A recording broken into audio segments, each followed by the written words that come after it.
Alright, what's up everybody? This is Terminator Juice. This is going to be a little gameplay commentary version of Juice Opinions. Playing Horizon Zero Dawn on the PlayStation 4 Slim. And I'm pretty far in the game. And I want to talk about it a little bit because it's the end of the year. It's the day before New Year's Eve. So I'm going to try to beat this game before the end of the year. I do enjoy it. It's not, the best game this year by far, but it's a good game, and I want to finish it. Before I do my final list for Game of the Year, final rankings, I want to complete this game in case like the final boss sequence or something is incredible. So, Zelda players will be watching this and be like, why can't you just climb that? Or Tomb Raider. One of the things that Legend of Zelda, did to a lot of open world games is it makes it like, why can't I jump on that? But even Rise of the Tomb Raider, if there's a ledge, she'd grab that. She would grab it and climb up. They didn't add that to this game, and it definitely is. You definitely feel its absence after playing Breath of the Wild and Rise of the Tomb Raider a lot the last 2 years. Basically my last two Game of the Years. Playing this game, there are some little touches that could have propelled this game. Maybe not to top 5 or top 3 for me, but it definitely would have been some nice additions. Could have brought the whole package together. But really the biggest thing holding it back is just the lack of variety on your main quest and what you're doing. I did see a poll on Twitter from the EPN network, who did a really good Game of the Year and different categories. There was a good structure where they just got a bunch of people's opinions and then just came up with a final verdict. But they put a poll: Horizon, Zelda, Mario Odyssey. What was the other choice? Trying to think. Persona 5, maybe? I forget what it was, but Zelda was running away with it, and I seen a comment that kind of sparked this video, and it said, well, anyone that picked Zelda obviously hadn't played Horizon. And I'm just like, chuckled to myself. I was like, I got like 40 hours, 40, 50 hours in this game. And 270 in Zelda. Obviously, I preferred playing one over the other. But, 40, 50 hours in this game. Obviously, I don't hate it. It's got some cool stuff. And so I kind of just left my own comment. Like, yeah, I played both, and it's not even close. Let me see if I can do a manual save, if it'll tell me my play time. Is it going to freeze, or what?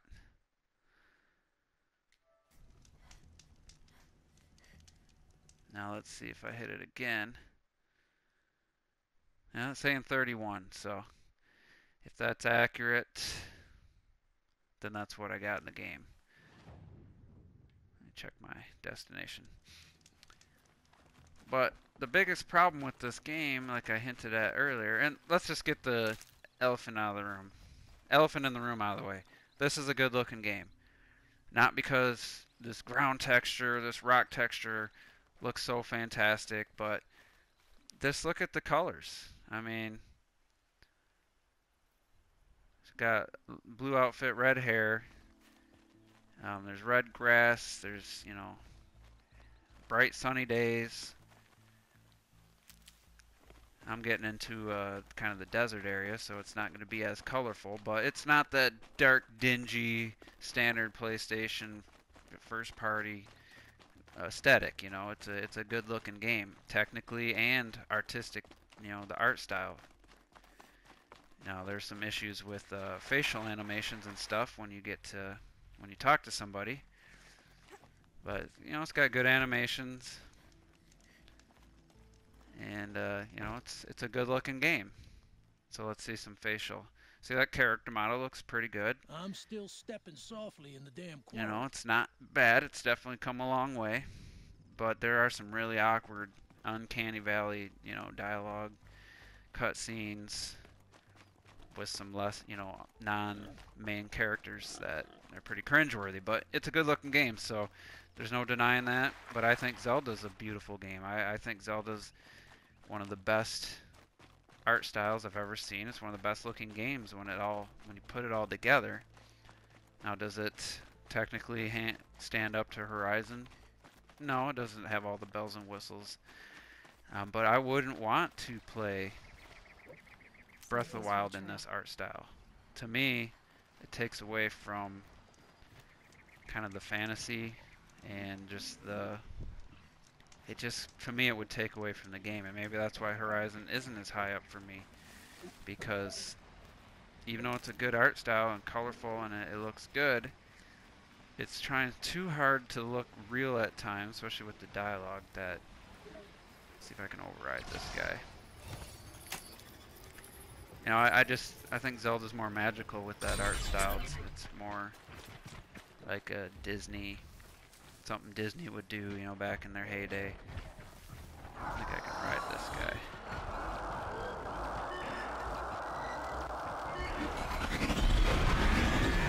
Fight it out so you can override. Basically, the dungeons in this game are called cauldrons, and they give you the ability to override. I don't know which one's mine, though. Can't tell.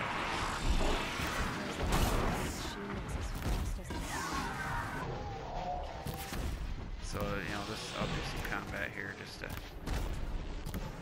So I'm targeting his weak spot and then get some damage. But if they all... Use this to...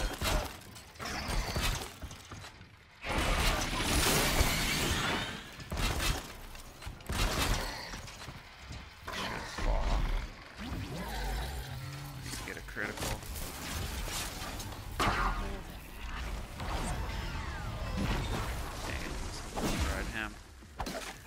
Not a lot of, as you can see, I'm OP at this point, but that's the combat for the most part. Yeah, you can sneak around and you can override, or you can put the traps, and it's all just kind of fluff, really. I mean, if you're playing this game and you want to kill some enemies, you just hit them with R2. Hit them with the bow in a weak spot. That's if you want to just play the game and get good, get through areas. That's what you do. There's not that what do you call it? Just freedom like Breath of the Wild has to just like come up with really unique and crazy ideas. You don't have the perfect guard. The flurry rush. Like I should be able to just run up on this guy. Hit R2, and he's dead, basically. And that's missing from this game, is like, yeah, there's bigger enemies that take a lot more running around, but for the most part, you're just running for your life. Time down, these guys are weak, so it's not even worth it. And you do this dodge. They hit R2, and it pretty much auto-targets, and they're dead, Yeah, there's a point in Zelda where the early enemies, are like the red bokoblins, are easy to take down, but there's no experimentation. There's no just like that feeling of accomplishment when you come up with something really cool and a good way to like sneak through a bokoblin camp and take them out, and try different things every time. So that element's really missing from this game, and it's a shame because everything else about it, there's a lot of good. So, but main story quests are all Like I get to this point, I guarantee you I'm gonna have to fight some humans and some robots, you know, and then get a cutscene. That's basically what the game is. There's no um, landmarks really that you're just like, oh, I gotta get there, you know. It doesn't have that thing pulling you to the next to this like, okay, you see that red cliff? That's not calling my name. That doesn't look like there's anything interesting up there. Look behind me. What do you see? Like, you don't see anything calling you to go there, and the other element that's completely missing. And you can thank Breath of the Wild for spoiling us. So, while it's a good game, and I'm gonna finish it. Um, it's just, and if you played both and you prefer Horizon, I mean, I ain't gonna tell you that's your that's your opinion, and you're entitled to it. So I think there's too many things working against this game to be like even in the same conversation. So I don't know. Maybe this wasn't anything informative or anything. My normal juice opinions. I just really felt compelled to kind of talk about Horizon a little bit while you're seeing it played. Um, you know, there are some cool elements, the crafting and gathering resources, and at times it feels a lot like Tomb Raider when you're shooting the bow and stuff. But it feels like there's 80% there. You know, like they had a lot of good ideas. They got the game engine, real, you know, technically it's running great. The art style is good.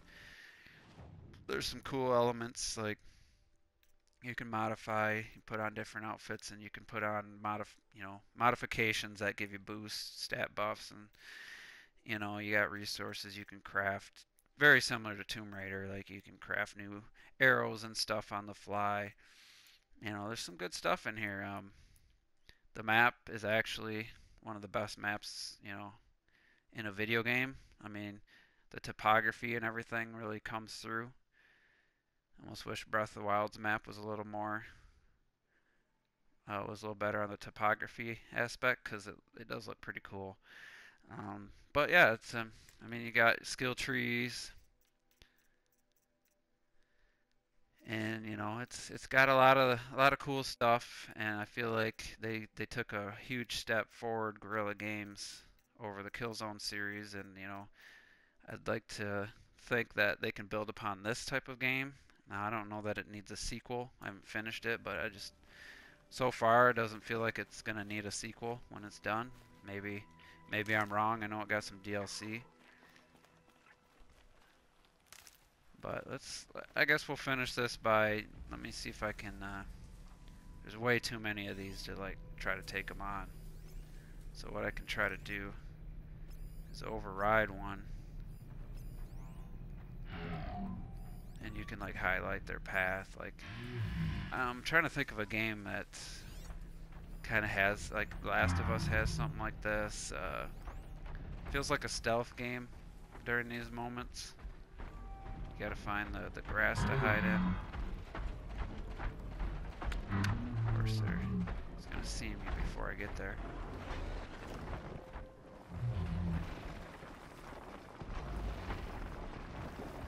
So there is some tension in these types of, you know, you can just completely avoid this area, but for this video I think maybe I'll end it on trying to engage. You know, there's a couple different types here. There's a very aggressive attacker. Not sure about these. Dang it, he's slightly spotted me. Controls are pretty good. You know, the animations get in the way sometimes of what you're trying to do. You're like stuck in an animation. When your enemy's coming at you, and basically all you can do is run around, and you can't really see, like if you're running towards the screen. That thing looks like a sawtooth. So it does. You do run into things and fall sometimes off of cliffs because you're running you're not looking.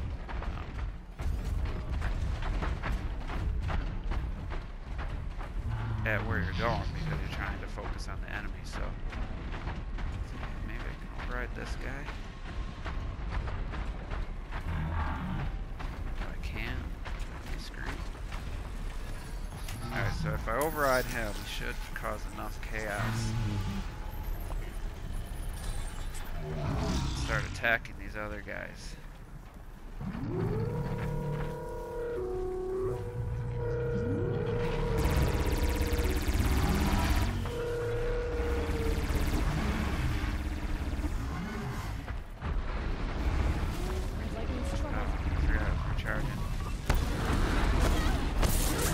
Basically, you just try to dodge constantly. Run.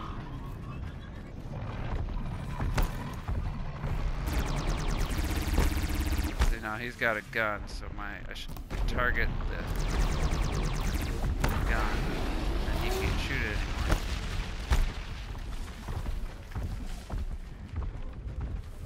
And then I can. God damn it! Sometimes there's just nothing you can do.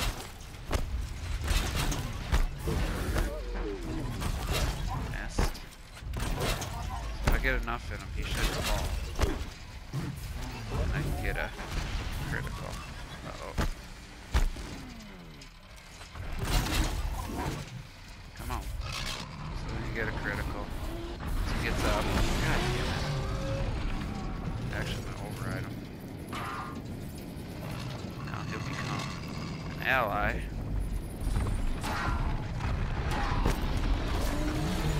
These guys are no joke. Craft and fly.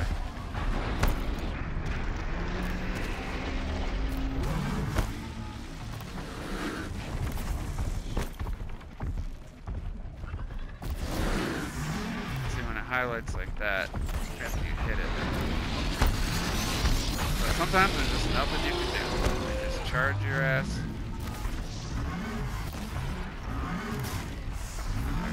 Got one of his horns.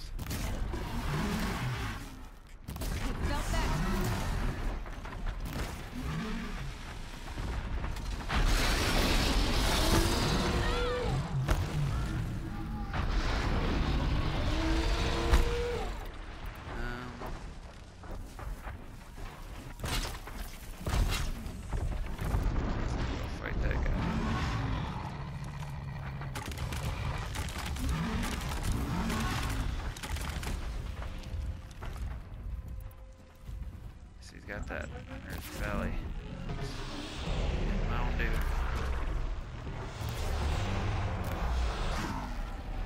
Is he dead? They're Yep. scanning for me. Alright, so I could've. Certain enemies will drop a weapon you can pick up. This guy, he's on my side, but he's almost dead, so.